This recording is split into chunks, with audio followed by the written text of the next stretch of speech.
Good morning and welcome to Sports Shorts Daily on a Monday. Merry Christmas week. Happy Merry Christmas to everybody all over the place watching Sports Shorts Daily. I'm Tommy Krysan. Glad to be here. Glad to have you there. Pinch hitting for Ronnie Rams today. Hunter McCann. Good morning, Hunter. How are you? Morning, TK. Doing all right. I'm ready for it's been the You have a holiday. good weekend. You have a good weekend. Yeah, not too bad. Nothing too Yeah. crazy happened. It was a good weekend. Well, I'm looking forward to Christmas. Obviously, Thursday we will have Sports Shorts Daily. Wednesday and Friday, obviously. Again, wish everybody a Merry Christmas. I'll be with family all day on Christmas Day, so looking forward to that. Hunter McCann, college football playoff. Let's back it up. Last Friday night, Alabama goes down 17 to nothing. I cash out thinking they can't get it. They come back, win the game. Your thoughts? Alabama's comeback win over Oklahoma. Yeah, I was pretty happy about doubling down when they were down 10-0 and getting Alabama plus a lot. So I think that Alabama is in a good position right now. They're 7-point underdogs going into Christmas or New Year's Day, excuse me. Or I think that game's actually New Year's. Oh no, it is New Day. Year's Day. Yeah, okay. New Year's Day at Against three Indiana. o'clock in the Rose Bowl. Yeah, New Year's Day, you're 7-point underdog against Indiana, and I think my initial thoughts on that is I thought I see what if you would have asked me before the line came out, I would have told you probably 4.5 or 5 favored in Indiana, and because it's a neutral site game, that it being a touchdown spread is very interesting. I know Indiana's defense is really good, and Alabama has looked very poor the last month, but you get hot this time of year. You come back from a 17-0 deficit on the road in Norman in a hostile environment. That's dangerous. So Kalen DeBoer's Alabama Crimson Tide could be really dangerous going into that matchup against Indiana. Well, Kalen DeBoer becomes the first coach to win a college football playoff game at two different schools. Obviously, he had a win as Washington Huskies coach. So, anyway, all right. So then we move into Saturday morning, a defensive battle, Miami, Texas A&M. I kind of thought the Aggies would get it done. You were correct on Sports Shorts Radio. They did not get it done. Ronnie was correct, and Miami on the road in College Station ends the Aggies season. That is just exactly how I wish it would have happened. But I think that a lot of people talked about how this game was boring or something, and I couldn't believe people talking like that. I don't understand the whole mantra of wanting high scoring, crazy shootouts all the time. That game was gritty as all can be. Like I think that game was if the Alabama Oklahoma game didn't exist, you toss out the slate. That obviously was the next best game, and it was. I mean, it was tight all the way through because of the fact they couldn't kick field goals. It was so windy, it was swirling and gusting the entire game. Like you had to grind out these offenses to have any opportunity to win. And then obviously it was the defense of Miami that stepped up at the end to slam the door shut on A&M. Props to Miami and Carson Beck for not shutting themselves down when they had so many opportunities to really run away with that game. You talk about the punt return and the shoelace tackle. Miami could have scored there and eventually added on to the lead with that touchdown later in the game. They didn't quit, and you shut down a really good Texas A&M team in their own stadium. I think it's going to be a great matchup against Texas Tech in the second round. Or they have Miami will play Ohio Ohio State, State, and yeah. that'll be New Year's Eve in the Cotton Bowl, 6:30 kick. You'll be able to still do your midnight thing, but and Ohio State's a 9.5 point favorite against Miami. Over and under is only 42.5. Yeah. A lot of defense in that game. Ohio State's defense good, Miami's defense good. They're built very similarly. Yeah, it's going to be a super duper matchup. Then let's get to Saturday afternoon. Ole Miss, 3 plays, touchdown, hot knife through butter is what it looked like. Tulane never had a chance, and the Rebels didn't miss a beat. No Lane Kiffin, obviously, but didn't miss a beat offensively, defensively. They covered. They were the dominant team. It's one of them. It looks like if Ole Miss and Tulane played 10 times, which they played twice this year, Yeah. basically the same final score. Ole Miss wins all 10, and they win going away. Yeah, and they do, and I couldn't have been more wrong about this game. Just the way that Ole Miss moved the ball down early, like I talked about, I thought there'd be maybe some miscues. They get off to a little bit of a slower start, and it would keep Tulane in the game. Well, like you said, they went down and scored 3 plays on that first drive in like 59 seconds or whatever it was, and I was like, yeah, I'm in trouble. quickly it got away from John Summerall and the Green Wave. And, it's very much like this game and the next one we're about to talk about very much is proving the point of everybody around the country that we're just putting in these two group of 5 teams and saying good luck. Well, it's going to lead to a change, okay? Nick Saban had said, Group of 5, have your own playoff. Power 4, have your own Sure. playoff. And that's what's going to happen eventually. How many teams, we don't know. But these 2 games and the Oregon dismantle of JMU, although James Madison got a backdoor cover late, which what Ronnie Rance nailed that bet the first half. I put the big better on the first half, cruised. I didn't have to worry about the backdoor cover. But those 2 games, Oregon and Ole Miss, are going to force the college football playoff committee. They're going to have to do something. What they're going to do, I don't know. I'm not that sure, but something's got to happen. So now you got a Sugar Bowl matchup. I grew up in New Orleans. You know that. I remember going to Sugar Bowl many times as a kid. It didn't matter who was playing. It was a big event in New Orleans. And the Sugar Bowl, how about this Sugar Bowl between Georgia and Ole Miss New Year's Day night, the night of January 1? Georgia about 6.5, 7-point favorite. A rematch, another rematch. Georgia, Ole Miss let it get away in Athens earlier this year. And now you got this matchup in the Sugar Bowl, which is always near and dear to me being a native of New Orleans. Oh, yeah, exactly. And you talk about that first matchup. It was such a shootout. Ole Miss had it secured and just blew it in the fourth quarter against the Bulldogs. Only loss on the season for the Rebels. I mean, once again, you're talking about a neutral site game and being almost a touchdown favorite. I mean, I haven't placed any bets yet. I'm just staring at these lines, and I'll do my research when we get a little bit closer to New Year's Day. But it's kind of wild to me where some of these spreads are at right now. And then, moving over to that Oregon JMU game, like we talked about, and that backdoor cover, dude, that's the perfect example of a team taking their foot off the pedal, man. I mean, just Oregon was running away with the game, and then they got comfortable. Like, all right, we're good. We literally could just stop playing football and win the game, and everything will be fine. And that's exactly what they did. And yeah, of course, cost me a little bit of coin. I should have done the first half with y'all. I know I should have. We talked about. I thought it was a great bet. I was like, I'll just stick with what I got, right? Everything will be fine. And when they went up by, 4 touchdowns or so, and I was like, oh, dude, we're fine. Everything's been good. And don't forget, y'all can get Hunter McCann's best bets, WBRZ.com. He's made you money all year long, not just in football, but hockey, you name it. WBRZ.com, click the best bets thing, and you can get Hunter McCann stuff. Or you can catch him Saturday mornings on the radio with us. We're back to 10 to 12 this coming Saturday. One more college football note, Hunter, then we'll move this thing along. LSU plays Houston in the Houston Bowl this coming Saturday night. 8:15 kick, going to be a late kick. And Houston been sitting at a 2.5-point favorite. Everybody I'm talking to says, hey, Houston's going to roll in this game. The LSU offense, which we know was fractured, is not going to get any better before this Saturday night. Now, will it be better next year? We think so, we hope so, and should be.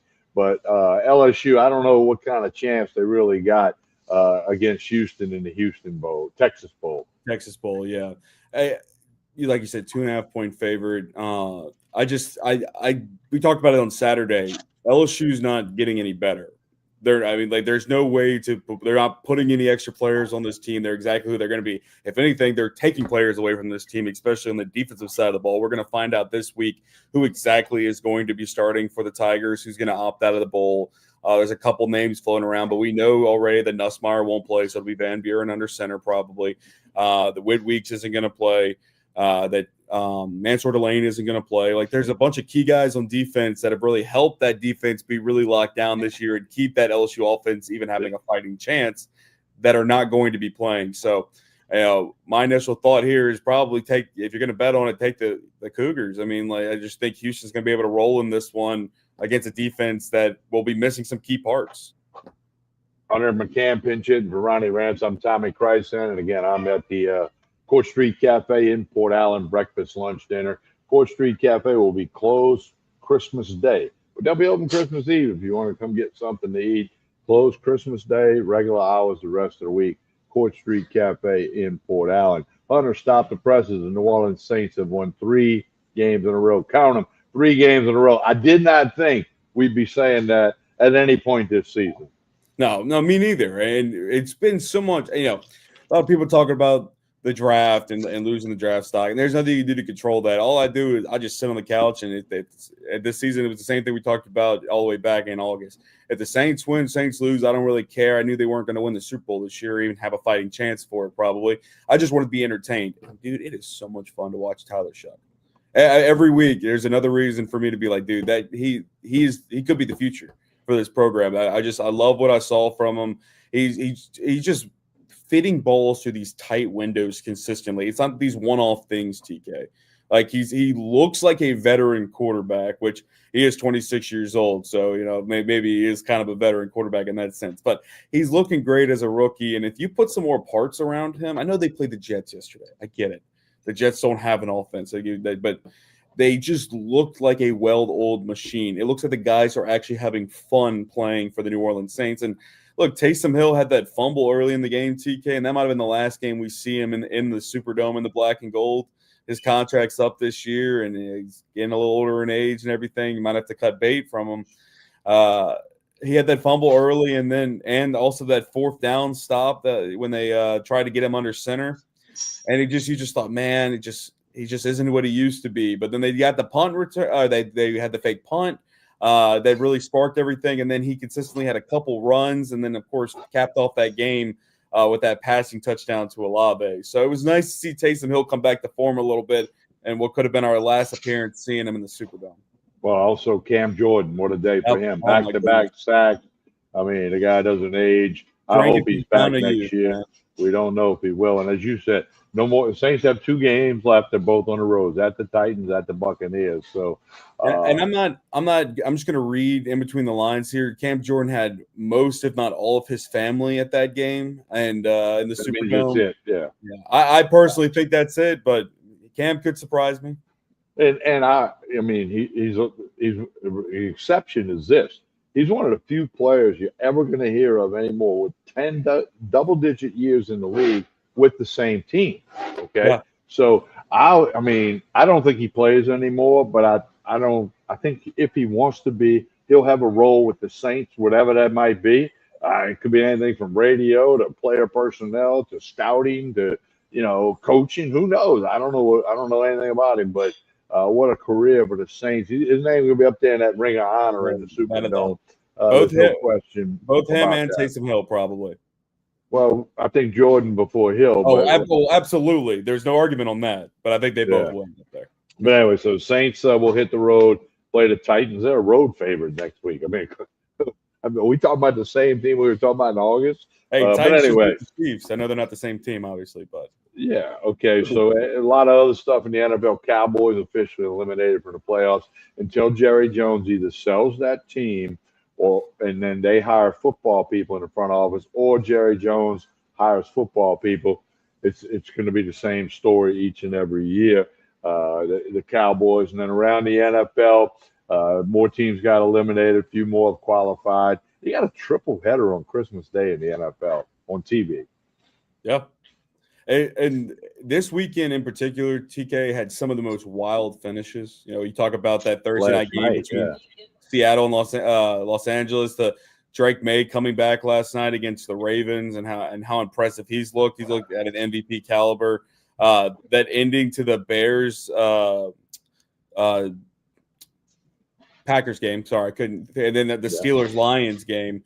I mean, there were so many games over the weekend that you feel like teams are completely out of it, and they prove that it truly isn't over until the clock has zeros all across the board. So, but like you said, that triple header on Christmas Day, it doesn't have as much juice as a lot of people thought it was going to have. The Broncos and Chiefs are the nightcap that night, and they're going to be without Patrick Mahomes. Chiefs are eliminated. Broncos have been rolling. The Lions and Vikings are almost playing for nothing. It seems like the Lions have less than a 15% chance now of making the playoffs. And then 2 teams that are eliminated from the playoffs, and the Cowboys and Commanders. So it's like, yay, it's going to be a good Christmas Day, but, there's not much juice to go on, with a lot of value that day. That's going to be the Christmas Day where the game is on, but nobody's really paying 100% attention to it. Hey, you look it up. Oh, okay, they scored, but you're visiting with family, you're visiting with friends, as opposed to if it was the Saints in a game that meant something. the party would stop and the volume would be up.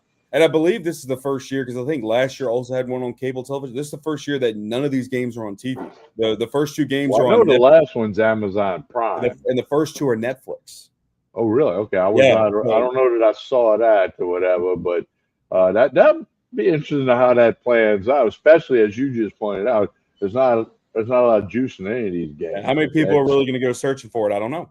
yeah. Well, and then the other thing too. I mean, it's the NFL. Bad teams are still 53 NFL players with coaches getting paid a lot of money to prepare Sure. for the game. And so, I mean, the gap's not as big there as it is elsewhere. Speaking of gap, the Pelicans, I'm about to have to pull up anchor on my plan. I'm 11-18. I was 9-5 at one Yeah. time, so 2-13. And the Pelicans are favored by a point and a half tonight at home against Dallas, who's not a great team by any stretch. As of right now, I'm sticking with it, but my plan to bet against the Pelicans 82 times, not looking good today. They're 20, still not even halfway in. I think I'm going to stay at least till 41 games, half of them. Then I may pull the plug. Yeah. I don't know. But the Pelicans, the Saints are on a winning streak. The Pelicans are on a winning streak. What's going on in New Orleans, Hunter It's a McCann? Christmas miracle, TK. You got that right. I mean, nobody would have went with this 6 weeks ago. And look, they still very much have a lot of work left to do. They're still 7-22. If they really want to get back into the mix of things, it's going to take them winning more than just 4 or 5 or 6 games in a row. They're going to have to go on a real streak here soon. But it is enlightening to see that they have a lot of young talent that they could build around. Derek Queen has been fantastic. Jeremiah Fear has been fantastic. Zion coming off the bench has been interesting, but even them managing his workload, he's been pretty efficient when he has come into the game. It once again seems like a team in New Orleans is having fun playing again in the city of New Orleans, so that could be a little bit dangerous. But as they start playing more competitive, they've only played a few real true competitive games against competitive teams. Tonight, like you said, they play against the Mavericks, who have had a really rough season. They're 11-18 or so to start the season. And you need to take advantage when you are the superior team. And in this case, they're a much hotter team than the Mavericks. So go get the job done tonight and continue the win streak. You just wish that the Pelicans had that first round pick, TK. They get that extra piece with this young talent and move it along. But in retrospect, you were able to get some of these young guys because of that first round pick. Hunter McCann, tell everybody how they can keep up with you with your best bets and everything else you guys are doing at WBRZ in Baton Rouge. Yeah, you can go to WBRZ.com, click on the sports tab, and there's a tab underneath that says best bets. Get all my picks every single week. I post usually on Fridays. In this case, because we'll have some action on Christmas Day, I'll post on Christmas Eve and update everything for the weekend, of course. You get all my best bets in NFL, college football, NBA, NHL. We'll start college basketball here at some point. I'm waiting till we get into some conference matchups. It's been some fluky stuff here early, and I've been busy, so I hadn't really locked into the college basketball betting scheme yet, but we'll get there eventually. But once again, WBRZ.com, sports tab, best bets. You get all my picks every single week. Also, let's do this little hiccup with you on X. Give people your new X address. We're not going to bore them with the story. I'm aware of it. You and I have talked about it for weeks, but there's a new way to follow Hunter McCann on X, and you really need to do it. I'm telling y'all. So, Hunter, give that out now for people.